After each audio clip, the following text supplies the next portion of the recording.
main sponsor. Durden's Hospital, dedicated to you.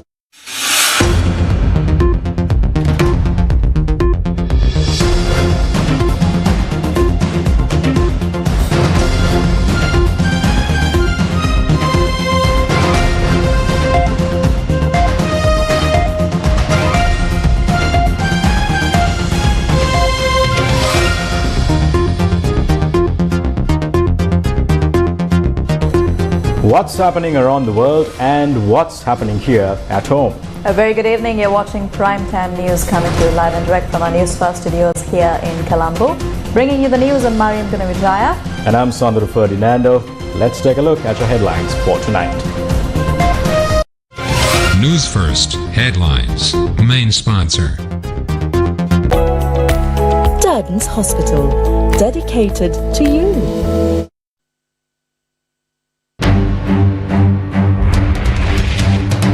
Farmlands plunge into further crisis as the Udavalava reservoir continues to run out of water. Fresh concerns on who approved cultivations to commence, disregarding forecasts. Sufficient rainfall has not been forecast till October, Department of Meteorology reveals. Is the water crisis a planned attempt to make emergency power purchases? Why were fuel prices hiked when Sinopec's oil shipment arrived? Trade unions cry foul. Sinopec 30 වෙනිදා metric ton 5000ක් ආවා. ඒ එනකොට 31 වෙනිදා රාත්‍රියේ මධ්‍යම රාත්‍රියේ Sinopec එකට තුට්ටු පඳුරු දෙනවා. රුපියල් 20කින් මහා වැඩ කරලා super diesel. Employees of the survey department disgruntled as minister evades discussions. State minister chased away by people in Madirigiriya.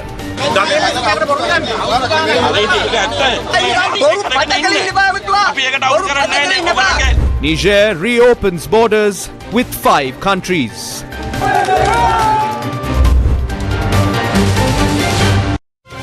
News First headlines. Main sponsor. Durden's Hospital, dedicated to you. First up in news here at home, water tariffs will be increased with effect from midnight on Wednesday. The National Water Supply and Drainage Board says that the tariff hike will be implemented in groups.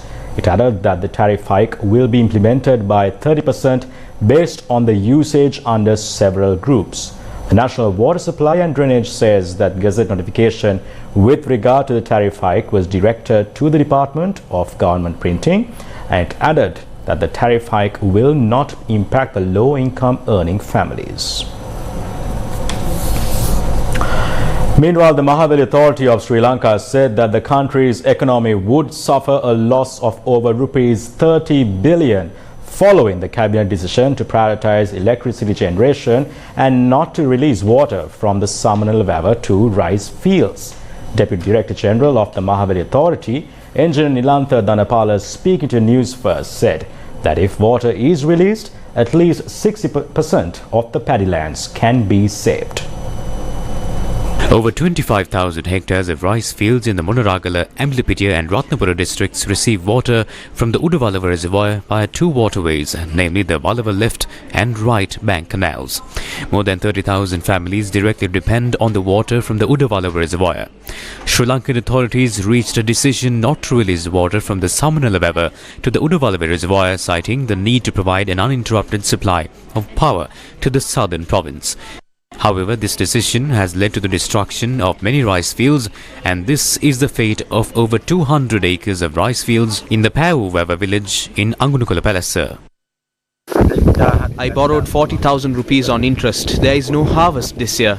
9 people depended on my field to survive.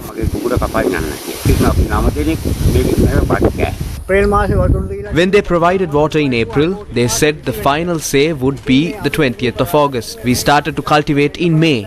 All the fields dried up. We will have to eat hay come April next year.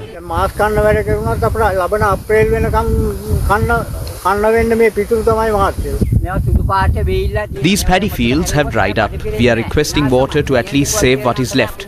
We request for water so that we can at least survive. Rice fields in the UD77 and UD78 settlements in Katuweva, Hambantota also experienced a similar fate.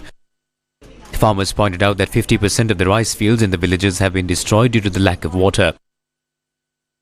Farmers from Velioya on Wednesday decided to release a portion of the water they had collected for the Udavalava reservoir. However, the water from the Velioya released to the Udavalava reservoir is not sufficient.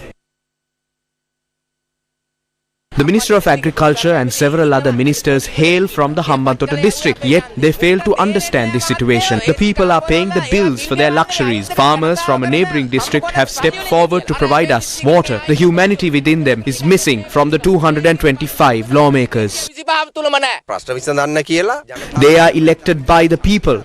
But when we ask for water to solve this issue, they take a firm stand that water will not be provided. When the cabinet reaches such a decision, farmers from Velioya came forward to help us.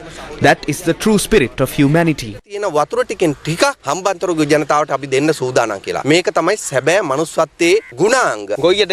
is the fate of the local farmer. Our pleas to the authorities fall on deaf ears. The Mahaveli Authority of Sri Lanka said that there is no alternative apart from releasing water from the Samanalawewa to save the rice fields. I believe that given the situation, the loss would be around 30 billion rupees. We, as state sector employees, get a salary. However, farmers depend on agriculture. I cannot speak on 100% of this. If a positive decision is reached, we can at least save around 60% of paddy fields. What led to the crisis? There are concerns surrounding the modus operandi followed with regard to water management, while there are forecasts related to weather patterns. Sri Lanka's meteorological services forecast that less rainfall will be experienced during the Yala season. However, the director of the Water Management Secretariat assured me that the water will be provided until the 20th of August. It was based on this assurance that farmers decided to cultivate their land, some even resorting to pawning their assets. Farmers who cultivated paddy and other crops, as well as the farmers from Sevanagala who cultivate sugarcane, have been impacted by this decision. The Udavalava reservoir never had proper water management. The farmers are facing the consequences. When a mistake takes place, the politicians refuse to provide water. The entire Valava zone is helpless. Go ahead with the power cuts. We have no issue. They can even impose 10-hour power cuts. But first, provide us with a system to reap our paddy harvest. The management of the Sevanagala sugar factory warned that the factory operations will come to standstill if water is not provided. Farmers are helpless and cannot engage in farming. We require 1,600 cubic meters of water per hour, and we obtain water from the Udavalava reservoir left bank canal. However, it has reached a complex situation. We will not be able to operate the factory in another 2 weeks. We are trying to secure water from the Samanalawewa.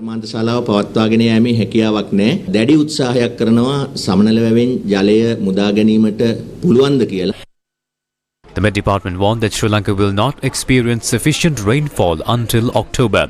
If that is the case, farmers who lost their cultivations during the Yala season will face uncertainty during the Maha season. What is the plan if that happens? අපිට තියෙන ජලාශ කළමනාකරණය කර ගැනීම තමයි අපිට තියෙන ජලය බෙදා දීම සඳහා. We are involved in water management. The Mahaveli Authority will try to improve the crop cultivation. Most areas in Siambalandua consume manioc for meals. ආණ්ඩුව ගොඩක් වෙලාවට වේල් තුනම ආහාරයට ගන්නේ මඤ්ඤොක්. Wednesday marks 10 days since the farmers from Ambelipitia launched a Satyagraha campaign demanding water for their rice fields. We call for immediate intervention from the authorities to solve this issue and protect the lives of the farmers in the Valava zone. We urge the minister to fulfill his responsibility. Farmers stress that they would not abandon their course until their demands are met. Farmers from Angunukuna Palassa, that is a part of the Valava South zone, protested demanding water for their crops. Water must be provided to the Udavalava reservoir via the Velioya or the Samanalawewa. at least 20,000 acre-feet of water is required. Over a month ago, we requested for water from the Samanala River. No one bat an eye. Minister Kanchana said that power cuts would be imposed. Do you want to be in the dark for 3 hours or let the farmers from the Walava zone die of hunger? They must decide. Farming communities who cultivated their farmlands based on advice provided to them, disregarding weather forecasts, are now facing a serious crisis. Why did authorities provide such advice? Was this done deliberately with an ulterior motive? And Mariam, were the claims made about possible power outages in the southern province if water is released for farmlands aimed at intimidating the public, or isn't this not a matter that should be investigated immediately? Daily power outages experienced island-wide since February last year were resolved overnight owing to the government's decision to hike the price of electricity by 66%. While the Ceylon Electricity Board had subsequently proposed a 3% reduction in the new electricity rates, they were reduced by 15% from the 1st of last month following intervention from the Public Utilities Commission of Sri Lanka. The PUCSL successfully managed to clear billions of rupees from the estimated cost for the final 6 months of the year that the CEB had compiled using inaccurate data. The CEB had not forecast an emergency power purchasing requirement in the cost estimate it published. When analyzing the CEB's decisions in the past, the case for emergency power purchasing is predicted to be supported, this time under the guise of providing an uninterrupted supply of electricity to the southern province. Apart from the Samanala Reservoir, the CEB's ability to generate power for the southern province lies with 2 infamous private thermal power plants located in Matara and Amblipitia. This alarming fact only goes to show how the power mafia has pervaded Sri Lanka's energy sector. The subject minister himself once conceded in Parliament that this mafia has spread its influence within the Parliament as well. Minister Roshan Ranasinghe, who proclaims he represents farming communities in the country, seemed to place equal importance on the need for emergency power purchases urgently to that of providing water to farming communities. This was evident during a media briefing today. Generator sahita If we speed up the process of obtaining power from power barges, we can evade the power crisis and provide water to farmers. I believe the CEB is working towards it. There is no necessity to make emergency power purchases on the premise that the power generation capacity of the Samanala hydropower plant is insufficient to provide an uninterrupted power supply to the southern province. That is because Sri Lanka's daily power requirement has reduced by around 10 gigawatt hours. Should Sri Lanka continue to suffer from the destructive effects of the power mafia, while the ability to supply power from the north to the south through a transmission system worth over 4 billion rupees remains concealed from the public.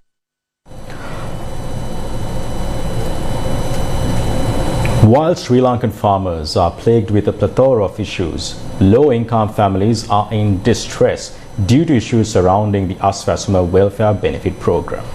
Now, people were seen lining up opposite state banks on Wednesday as well in order to open bank accounts to access funds from the Aswasuma Welfare Benefit Program. A large crowd had gathered opposite the state banks in the Ottamavadi town to open bank accounts to access funds from the Aswasuma Welfare Benefit Program. Tense situations arose among those who were in line from time to time.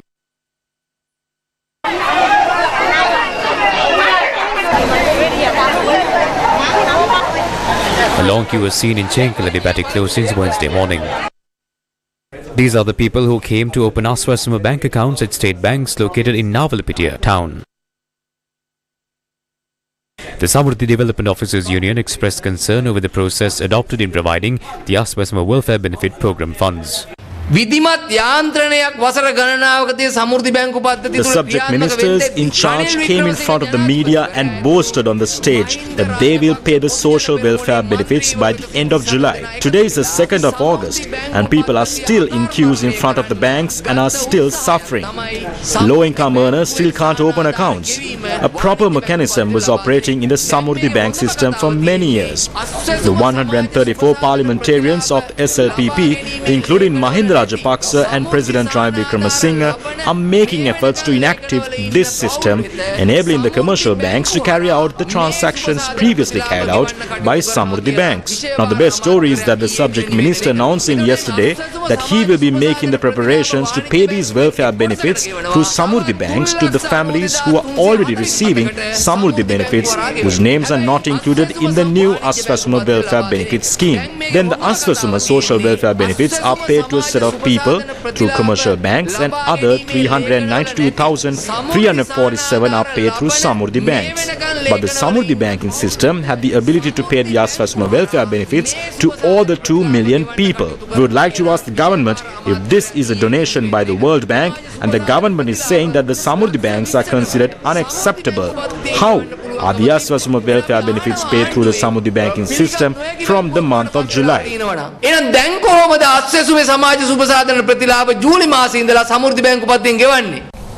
A protest took place opposite the Balangoda Base Hospital on Wednesday, demanding an immediate solution to the country's health crisis. The Director General of the Trade Unions to the President made the following remarks on the Aswasama Social Welfare Benefit Scheme on Wednesday. We are well aware that around 500,000 Samurdhi beneficiaries weren't able to appeal against their names not being included in the Aswasama Welfare Benefit Scheme. We are investigating why it happened. The President has decided not to make this issue a problem with the country or for these people as well. The President has also decided to pay the Samurdhi to the Samurdhi beneficiaries whose names weren't included in the list. This month and the next month, the evaluation process will be carried out forward to determine who is eligible for this. The process is continuing. A protest took place opposite the Balangoda Base Hospital on Wednesday, demanding an immediate solution to the country's health crisis. The protest was organized under the theme of ousting the Ranil Rajapaksa government, which is oppressing the people by importing low-quality medicines for commission. The protest was organized by the Movement to Protect Free Health Care and lasted for almost 1 hour. The rulers do not have any responsibility regarding this. They are laughing at the people and making fun of them. But the truth is that most of the people are affected as a result of this health crisis. Doctors are leaving the country. Nurses are leaving the country. The country is facing many challenges day by day. The leaders do not care about this. President Ranil Wickremesinghe had instructed to formulate a new medical act within 6 months with the aim of addressing shortcomings in the present medical ordinance and thereby provide better health care and protect the citizens' well-being. The President's media division said to address immediate medical needs, an additional allocation of 30 billion rupees was approved for medical supplies under the provisions of the Ministry of Health, sufficient for the next 3 months. State surveyors engaged in a protest demanding solutions to the problems they face in Kalpiti on Wednesday morning. They alleged that there is no response to several requests made by them to hold a discussion with the Minister of Lands to resolve their issues.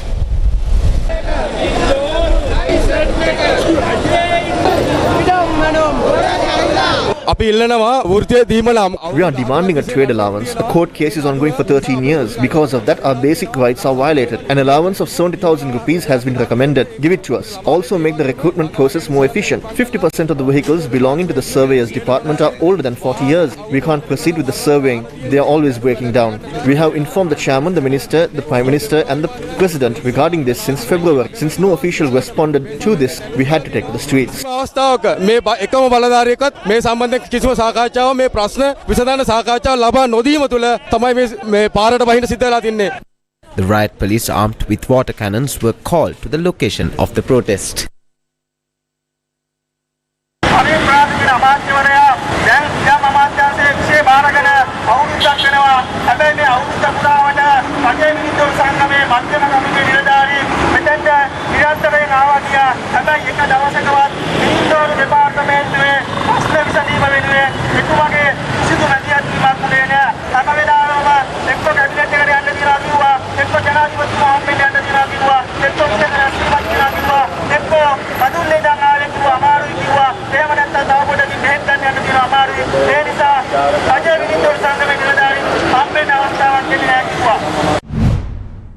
The People's Tomorrow organization highlighted the failure to resolve issues at a media briefing on Wednesday.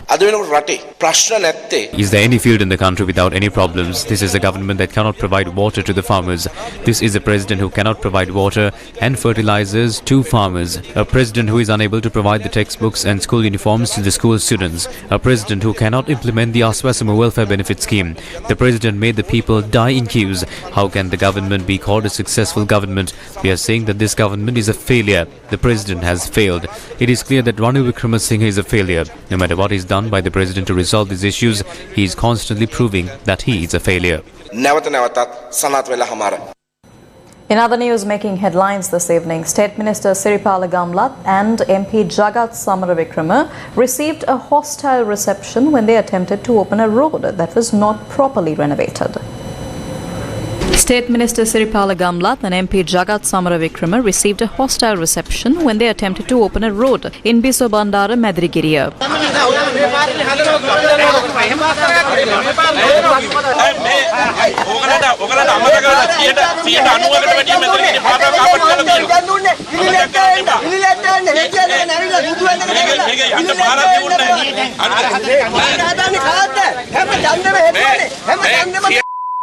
පාරවල් මෙතනගෙන ඉවර කරලා තියෙනවා. හැදුවා ඉන්න තමයි මේ. හරි මේ පාර මෙතනට 90ක් ඉවර කරලා තියෙන්නේ. දැන් අවුරුදු 60ක් අපේ අවුරුදු 60ක් හැදුවාද මේක?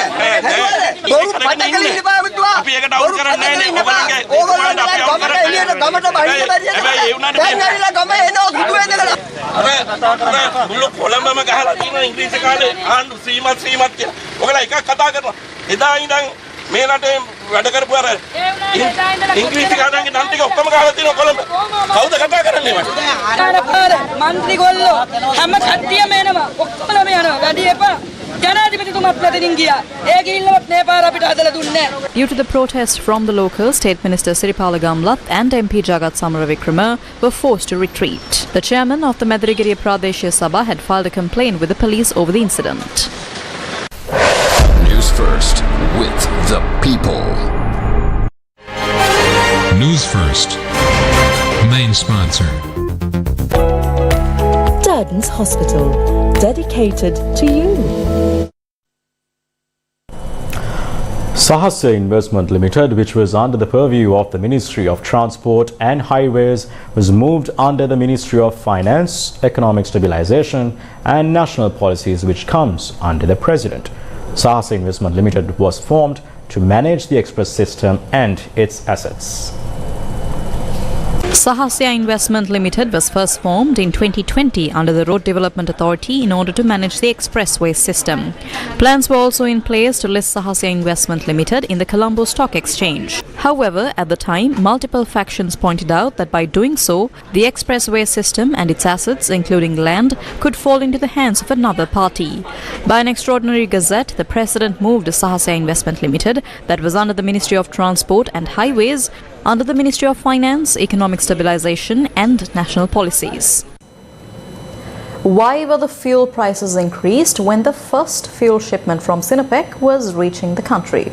The Samagya United Trade Union Alliance raised concerns over the matter.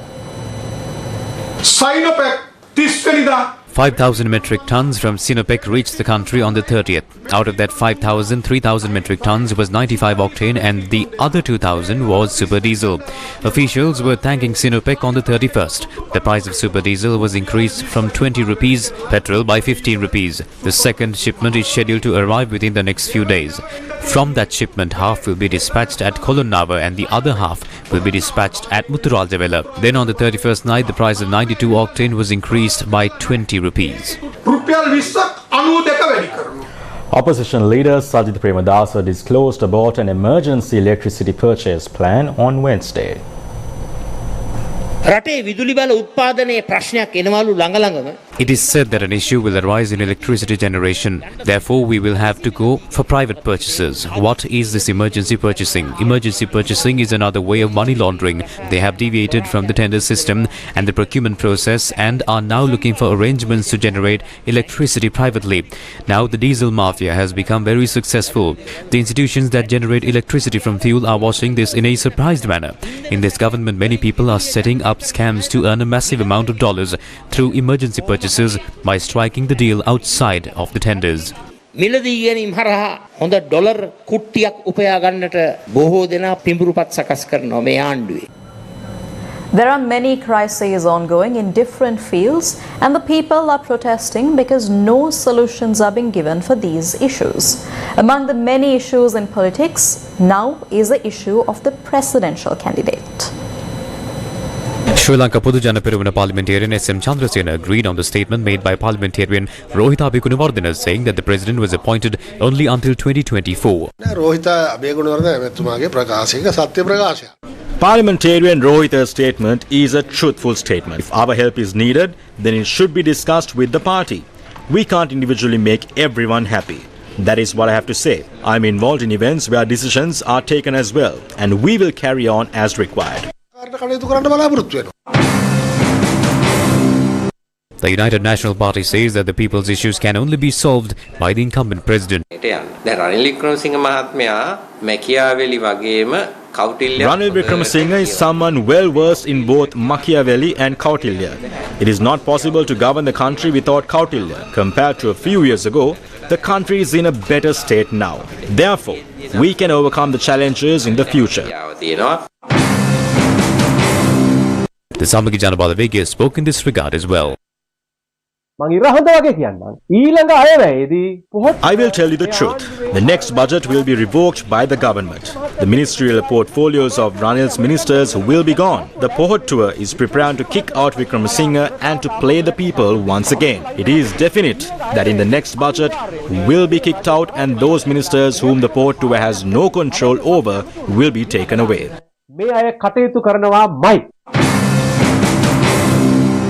Meanwhile, there is also dialogue regarding a Ranil-Sajid coalition. The Tamil Progressive Alliance will take decisions regarding the presidential elections as it comes. We are in the Samagi Janabalawege. Despite our contestant not being officially named, we would think that it is Sajid Premadasa. Sometimes Sajid and Ranil may unite. There is that possibility. We would show our effort for this as well. The Tamil National Alliance says that the best solution to it all is the people's franchise. நாட்டிலே ஒரு மாற்றம் ஏற்பட்ட போதே நாங்கள் சொன்னோம் இன்றைய அரசாங்கத்துக்கு மக்கள் ஆணை. Where the crisis arose, we told that the government has no mandate and that the president has no mandate. The president must resign and the parliament must be dissolved. The then president fled the country and another person with no mandate took that position. He was elected by a parliament with no mandate. Therefore, the president and the parliament have no mandate. That is widely accepted. We are calling for the dissolution of the parliament.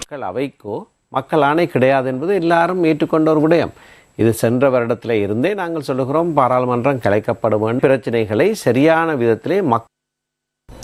The second leg of the LOLC Divi Savya program that will provide school books and stationery items to 1,508 schools with less than 100 students commenced on Wednesday. In the first leg, school books and stationery items were provided to 1,387 schools with less than 50 students. Divi Savya is a program that is organized to empower the students with much needed education material to prepare them for the future. The launch of the second leg of this program took place at St. Lazarus College, Ragama, under the auspices of Education Minister Susil Premajayantha.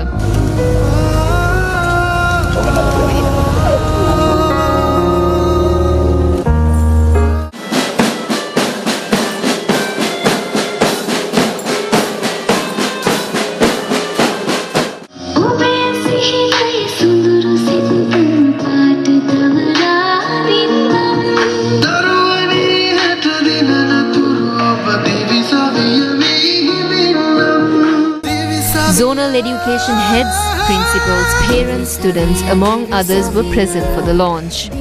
At a time when the price of school stationery items are at unbearable levels, such contributions to a family with several children will be a relief for them.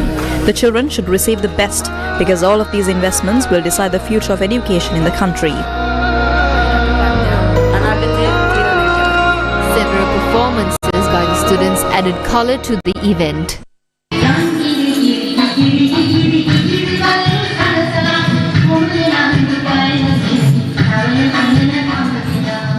Kitsiri Gunawardana, the Chief Operating Officer of LOLC Holdings PLC, addressed the event. LOLC, as a locally born company, as a company that is doing business in 23 countries, decided to support the children of the country in this manner. This comes from the idea of Isharan Anekara, the deputy chairman of the group. A large amount of money is allocated to support the children.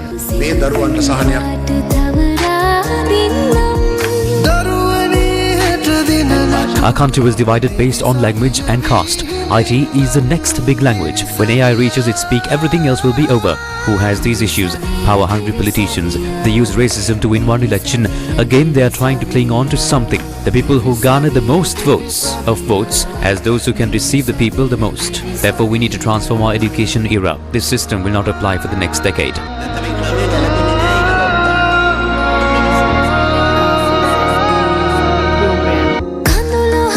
I understood it the moment they undertook this program. The program is a success because it is a public-private partnership. They have taken over this and all 9 provinces were informed about the program. There was no issue in selecting the schools and we have the data. When I watch the news at night, I see the success of this program.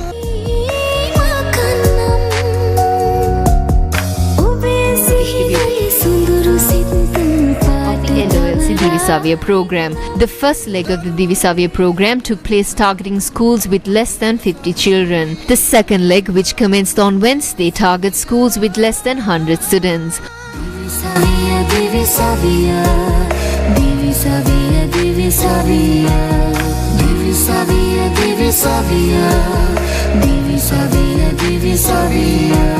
On Wednesday, the LOLC Divisavia program took place centering the Kalaniya and Negombo education zones in the Gampaha district. School books and stationery items will be provided free of charge to students at 25 schools with less than 100 students for a period of 1 year.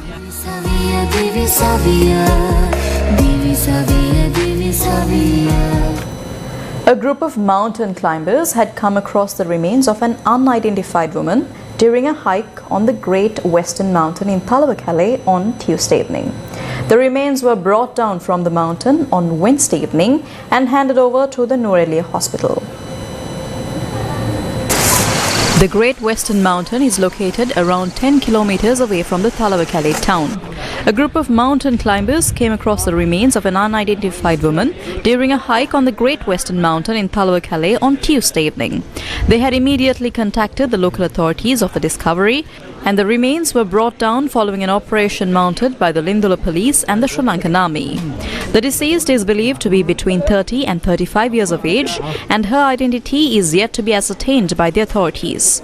The remains were moved to the Nurelia General Hospital for the post-mortem examination. A Sri Lankan army corporal who was involved in the effort to bring down the remains from the mountain top had suddenly fallen ill and died upon hospitalization. Military spokesperson Brigadier Ravi Herat, speaking to News First, said the soldier was rushed to the Nurelia General Hospital after falling ill, and it is believed that he died following a cardiac arrest. The deceased was identified as a soldier attached to the 3rd Volunteer Battalion of the Sri Lanka Singha Regiment in Nurelia. He was a 37-year-old father of 3 from Galembindrumawa in Anuradhapura. Vavar, a cradle of civilization. A News First documentary aired internationally on Wednesday at the Walk the Dock International Documentary Film Festival in Lanka, Malaysia. Directed by News First's Desal Kapuge and produced by Senitha Senanayake, the team brings us this report from Malaysia. Hi, my name is Senitha Senanayake and I am here together with Desal Kapuge at the Walk the Dock International Documentary Film Festival happening in Lanka, Malaysia, organized by the Asia Pacific Broadcasting Union and the Enrai Italy. together with Happy Campus Malaysia. Today we got to premiere our documentary Weber, A Cradle of Civilization, to a global audience, and this documentary will be aired in 10 different TV stations in 10 different countries, including China, Japan, Italy, Malaysia and South Korea, and we hope to air this in Sri Lanka very soon, so stay tuned for more updates. The documentary is a co-production with the Asia Pacific Broadcasting Union and is expected to reach an international audience. The documentary focuses on the Sri Lankan weather and the cascade system that encapsulates the essence of sustainability in its implementation and vision. The documentary is premiering alongside the Change Asia Rescue the Earth campaign by ABU, which promotes sustainable ideas to solve modern-day global issues. It received high praise from globally acclaimed industry professionals affiliated with international media organizations and streaming giants such as Netflix and Disney+. Okay, the documentary is very well done. The information was very good, and I feel proud because my ancestors are from Sri Lanka as well. And Weber's information, this is the first time I'm hearing about it. I wish and I hope everyone around the world watches this documentary and understands how people from Sri Lanka created the first natural Weber in the world. Yes. My favorite is to know about the history and the culture of Weber. So very nice culture. But I want to hear about the people is living around the river. I want to visit the river. I watched a fantastic documentary, and I really love what you bring us, the fantastic river, the fantastic culture, and also the fantastic documentary. And I also think if we can bring more stories here next time, it will be fantastic. The documentary is expected to be showcased at upcoming international film festivals in an attempt to take Sri Lankan documentaries to the global stage.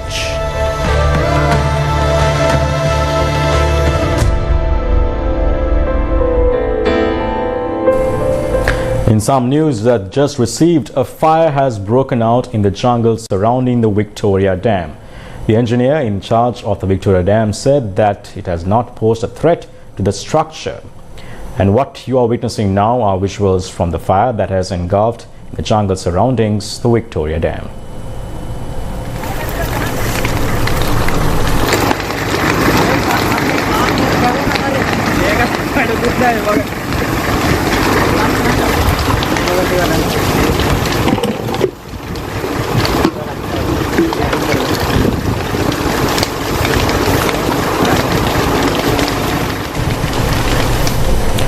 Engulfed in the jungle surrounding the Victoria Dam, and the engineer in charge of the Victoria Dam has said that the fire does not pose a threat.